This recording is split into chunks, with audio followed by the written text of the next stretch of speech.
श्री सद्गुरु महाराज की जय। भजन बिन बावरे तूने हीरा जन्म गवाया।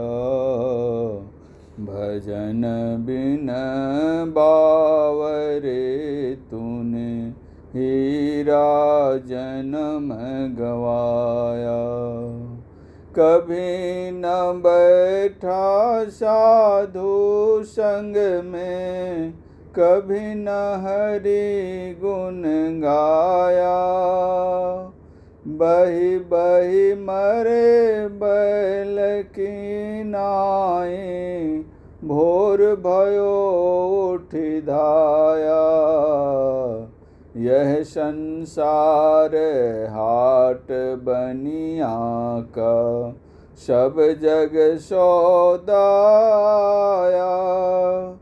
काहुन किन्हा दाम चौगुना, काहुन मूल गवाया। यह संसार फूल से मर का, लाली देख लुभाया।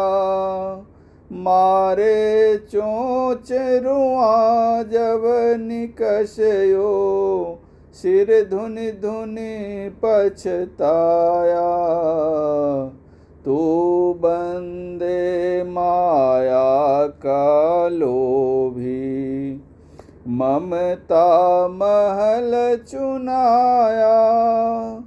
कहे कबीर एक राम भजे बिनु, अंत समय दुख पाया।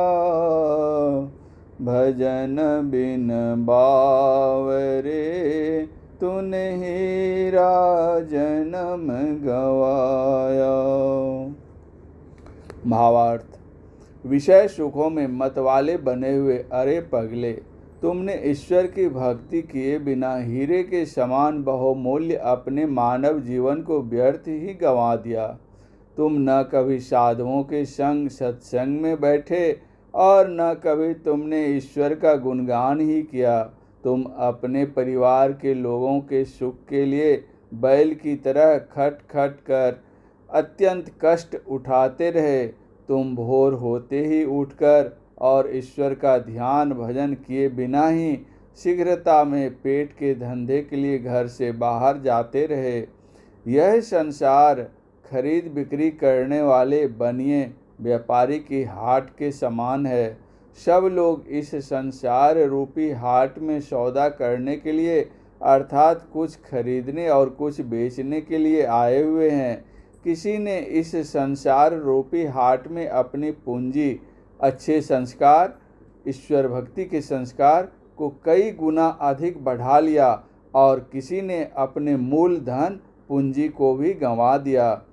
इस संसार का सुख सेमल वृक्ष के फूल की तरह बड़ा सुहावना और सुखदायक प्रतीत होता है।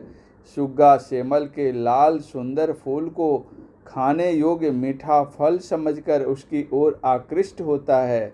जब उसमें वह चोंच मारता है और उससे केवल नीरस रुई ही निकलती है, तब वह निराश होने का दुख पाता है। इसी प्रकार विषयों को सुखदायक समझकर मनुष्य उसका उपभोग करता है। जब उसे पता लग जाता है कि विषयों का सुख सच्चा नहीं, झूठा और हानिकारक है, तब वह सिर पीट पीट कर पछताने लगता है कि विषयों का सुख लेकर उसने क्यों अपने आप को बर्बाद किया। अरे मनुष्य, तुम विषय सुख तथा धन संपत्ति के लोभी हो गए हो और संसार के बहुत से पदार्थों को मेरा मेरा कहकर तुमने ममता ममत्व आसक्ति का बड़ा विशाल मकान खड़ा कर लिया है, अर्थात ममता का दूर तक फैलाव कर लिया है। संत कबीर साहब कहते हैं कि अरे मनुष्य, एकमात्र सर्वव्यापी परमात्मा की भक्ति किए बिना अंतिम काल में अर्थात मृत्यु के समय तुम बड़ा दुख पाओगे। श्री सद्गुरु महाराज की जय।